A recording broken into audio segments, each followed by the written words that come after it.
Agradezco mucho a los coordinadores que me hayan invitado a comentar.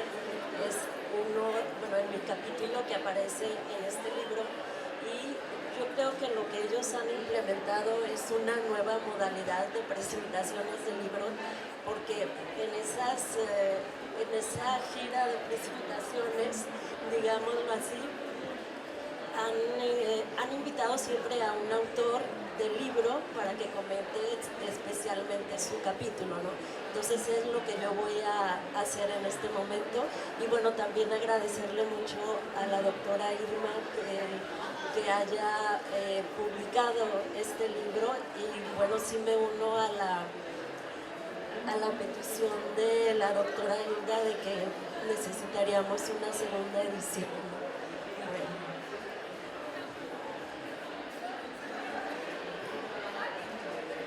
Mi capítulo se llama Una comisión para tergiversar la historia, el día en que los generales se tornaron historiadores. Rara vez los investigadores encontramos lo que buscamos en el primero de nuestros intentos. Muchas de nuestras búsquedas quedan en conatos fracasados, en reminiscencias insatisfechas, en aspiraciones frustradas. No fue en esta ocasión mi caso.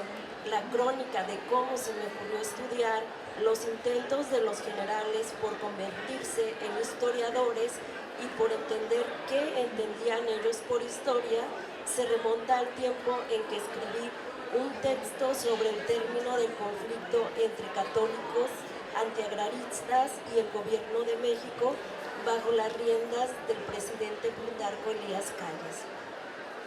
Como parte de mi investigación me topé en la prensa de la época con una mención curiosa: los intentos militares bajo el paraguas de una comisión de historia que el general Joaquín Amaro, desde la Secretaría de Guerra y Marina, había reunido, todo para escribir la historia del conflicto armado que en principio culminó en junio de 1929. Amaro había caído en cuenta que era menester contar su versión de los hechos apenas ocurridos. No podía el ejército tan desprestigiado como se encontraba permitir que los supuestamente derrotados cristeros, como los habían calificado durante la guerra, escribieran una versión que mancillara para la posteridad la actuación de los generales que habían sido sus subordinados. Cierto que más de uno, al mando de las diferentes jefaturas de operaciones militares en estados como Colima, había extremado su autoridad y exterminado a los cristeros capturados, incluso a los que no eran combatientes. De las formas más despiadadas. Muchos postes de electricidad a lo largo de la ruta ferrocarrilera entre ciudades como Colima y Guadalajara mostraban sombrías imágenes de hombres de todas las edades pendientes de la cuerda que para siempre les había obstruido el resuello. Como historiadora, que no puede detenerse ante la primera provocación, continué con mi artículo y lo terminé, pero aquellas menciones periodísticas a una comisión de historia avivaron mi imaginación. ¿Se había echado a andar dicha comisión o había quedado como un proyecto más general más del general Amaro? Cuando me invitaron a participar en esta obra colectiva, decidí explorar a fondo estas preguntas. Los historiadores sabemos que la ventaja de leer la prensa con más de 100 años de dilación es que casi con seguridad los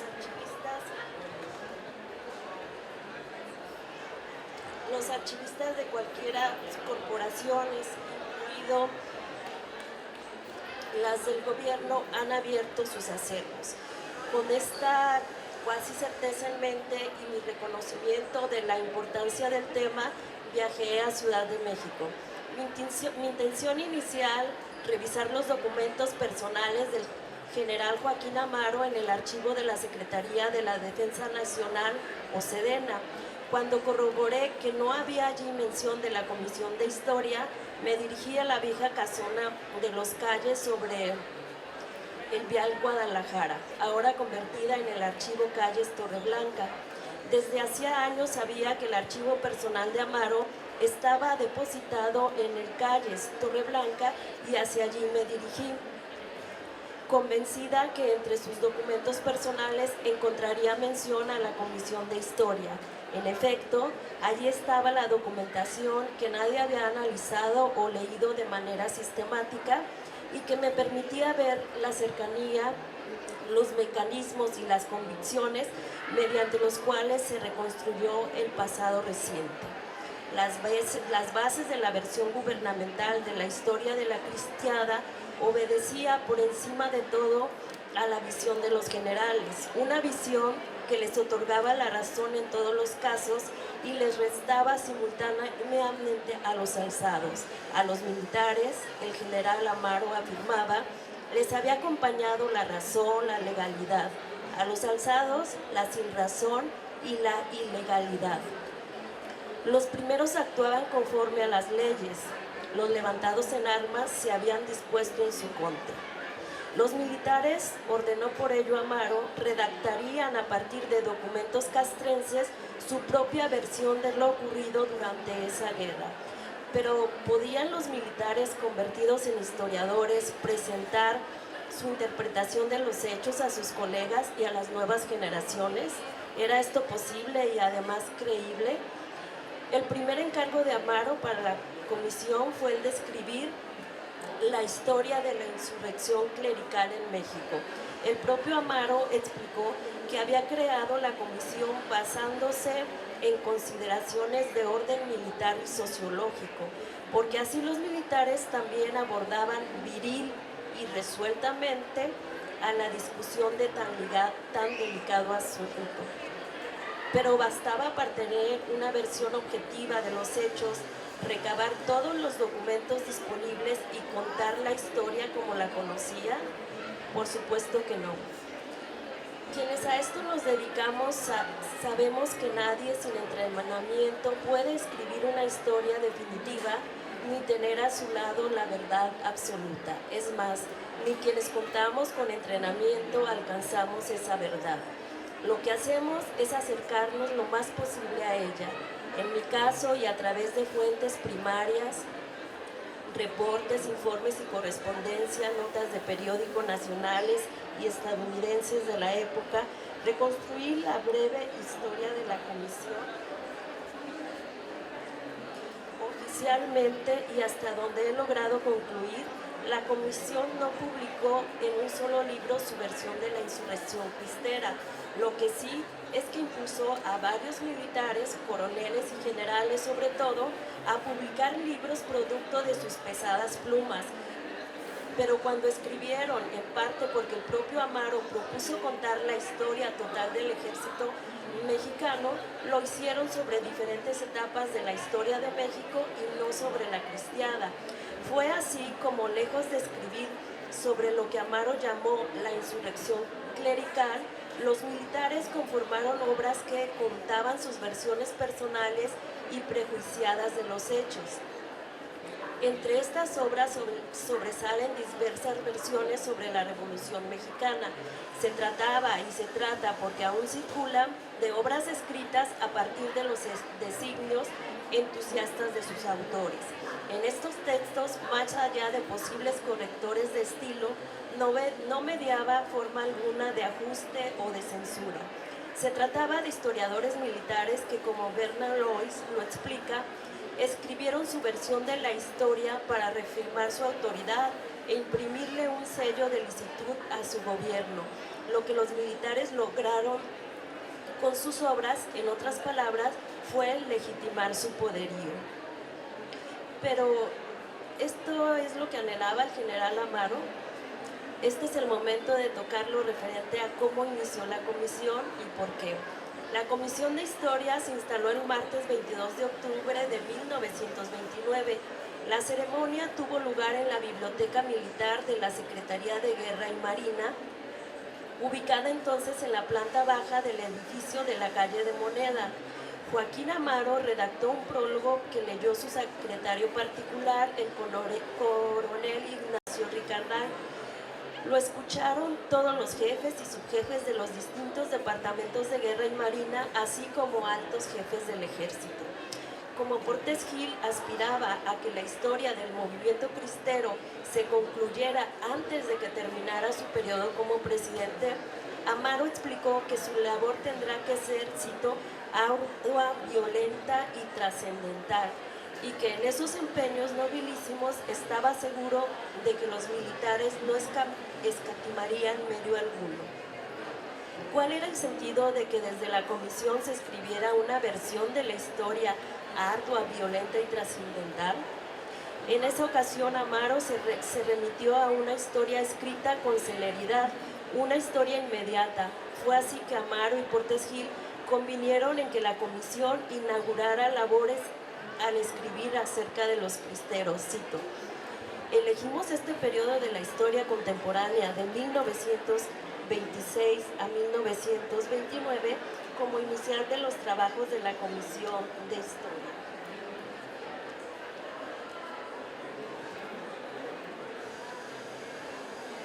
Porque a nuestro juicio y basándonos en las enseñanzas que nos suministra nuestra propia experiencia de largos siglos, el clero católico, apostólico y romano, convertido en un partido político rapaz y detentador, conservadurista y retrógrado, ha sido el único causante de las desgracias que afligieron a México desde la época de la conquista española hasta nuestros días. Ahí termina la cita. Por las palabras anteriores podemos concluir que el afán de Amaro no era el de contar la verdad de los hechos como habían ocurrido.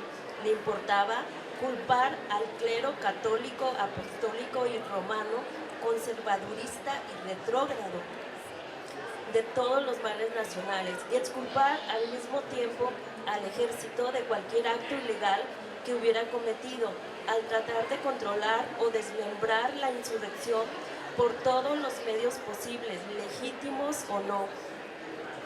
Lejos de ser objetiva la versión de los hechos que los historiadores militares contarían, seguirían la versión intransigente de Amaro. Es por ello que la visión de la historia que habrían de escribir los militares sobre el levantamiento de los cristeros registraría en sus páginas, cito, los orígenes del conflicto provocado por la maligna terquedad y la altanera soberbia de los altos dignatarios de la Iglesia Católica que pretendieron descabelladamente desconocer los mandatos de la Constitución que nos rige y negar la soberanía de que está investida la potestad civil para legislar en materia eclesiástica. Ahí termina la cita. Pese a sus pretensiones, Amaro no era objetivo y tenía en mente, a partir de documentos verídicos, contar una versión que se ajustara a su forma de ver y pensar el conflicto cristero. El ímpetu de Amaro por escribir la versión militar de la insurrección cristera contrasta con el silencio que la Iglesia impuso a los excombatientes cristeros. Esta imposición, que según Agustín Vaca llegó a conocerse como la conjura del silencio, la impuso Leopoldo Ruiz y Flores, uno de los artífices de los arreglos entre la Iglesia y el Estado, al enterarse de los planes del general Amaro de contar su versión de los hechos. Otros obispos y arzobispos secundaron a Ruiz y Flores. Esta conjura del silencio sirvió a las labores proselitistas de Amaro. La historia que habían de escribir militares, según el general, se encargaría de educar. Su versión restaría a la Iglesia Católica su influencia en las conciencias de los mexicanos, venciéndola en el terreno ideológico, además de haberlo hecho de acuerdo a su propia versión en el campo de batalla. El clero, según Amaro, se abrogaba el derecho exclusivo de catequizar las conciencias, estableciendo así una brutal y disociante tiranía. Vencimos, es cierto, dijo, el terreno de las armas, pero el enemigo, que es tenaz y artero, nos invade en uno de los aspectos más sensibles, definitivos en la lucha que libramos, el espiritual. Y esta tendencia debemos contrarrestarla enérgicamente y a toda costa. Termina la cita.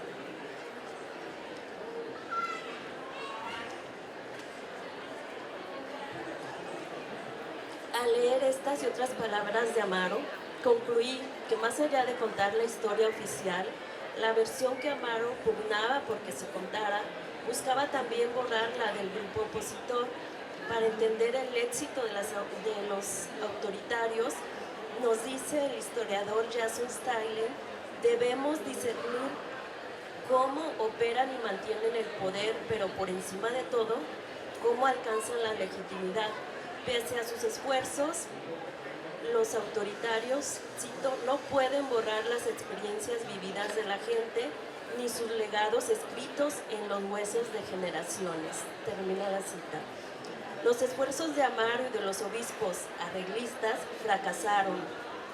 Los excombatientes cristeros contaron su propia historia de los hechos, entre otros lugares a través de las páginas de la revista David, y cincelaron para siempre en la conciencia de los católicos su versión de lo ocurrido, versión que ningún militar logró borrar hasta este día de su conciencia. Muchas gracias.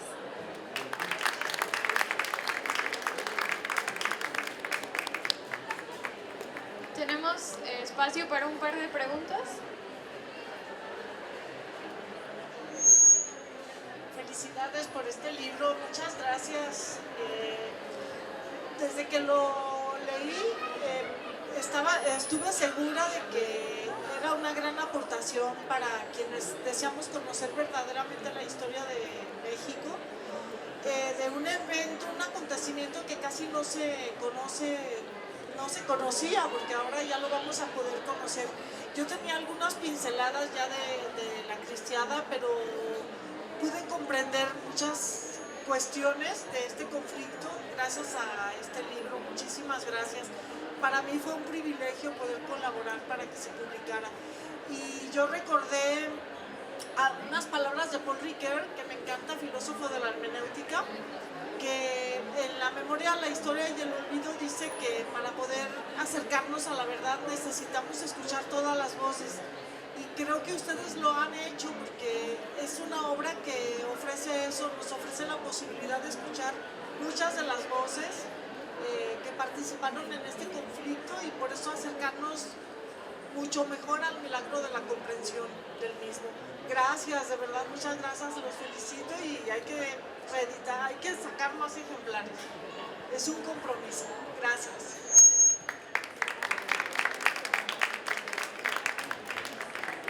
¿Alguien más? Primero quiero felicitarlos, pero profundamente felicitarlos, porque se está tratando un tema que las sociedades secretas han estado sepultando para que no se conozca la verdad. ¿Por qué? Porque ya sabemos que toda crítica de la razón pura, como la maneja Kant, el filósofo, exige la verdad para que el criterio de la crítica tenga fundamento. Pero vuelvo al asunto, las sociedades secretas en México se dedicaron precisamente a sepultar ese hecho. Y yo digo, si los Estados Unidos y el mismo Vaticano querían que esto se apagara o llegara a una pacificación, por lo que pudiéramos decir una amnistía del pueblo armado que estaba en desventaja con el superarmado pueblo del gobierno, pues yo pienso que llegamos a un fenómeno como el de la Revolución Francesa, donde el Estado personificado por Robespierre, que era un criminal judío, junto con Danton y Marat, pues en México no sé cuáles fueron los personajes en las sombras que estuvieron escondiendo la verdad. Y digo que se les felicita porque hayan hecho este trabajo. Lo he estado buscando desde Lagos de Moreno, no pude encontrarlo porque no estuvo a mi alcance.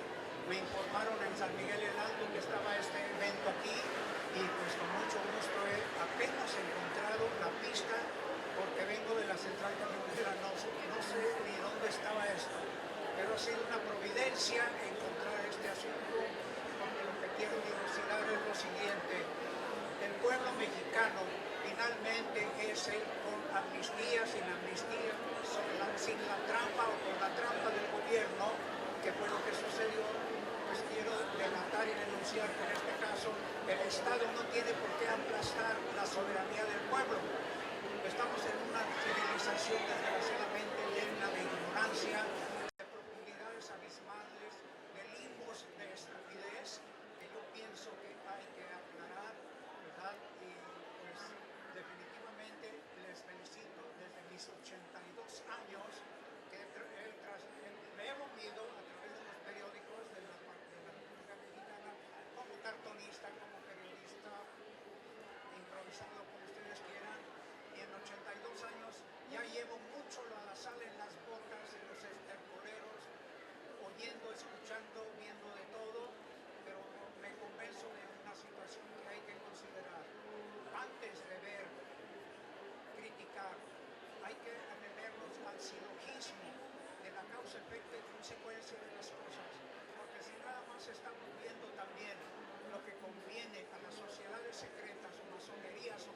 llame, hay que hablar claro, ¿eh? Aquí no hay que estar escondiéndonos porque el México de los estúpidos yo creo que ya pasó. Esto es un parteaguas y yo pienso que la cristera precisamente exigió hechos contundentes y la verdad. Pero una cosa, la gente se cuestiona, ¿y cuál es la verdad? Pues consúltalo con tu genoma humano y quien sostiene la vida, exactamente, el que sustenta la existencia, es la verdad. Aquí quien quiera entenderlo o no quiera entenderlo, pues eso es una situación muy personal de su propio intelecto, de su capacidad de criterio, pero conmino que se utilice la razón pura, pero no sin el apoyo de la verdad.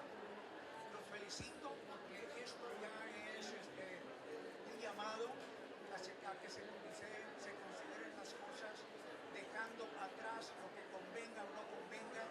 Al ganador, que no sé dónde se encuentra en este momento, se llamó Carmen Elías Calles, pues definitivamente les quiero decir lo siguiente: mi padre y mi abuelo y gentes estuvieron en una represión del 2 de enero de 1946, que fue la cereza del pastel de la brutalidad del Estado en aquel momento de Plutarco Elías Calles, que no tenía por qué representar a la República Mexicana ni a las instituciones de la ley, porque eso no es un Estado de Derecho, es en realidad la tiranía de la brutalidad.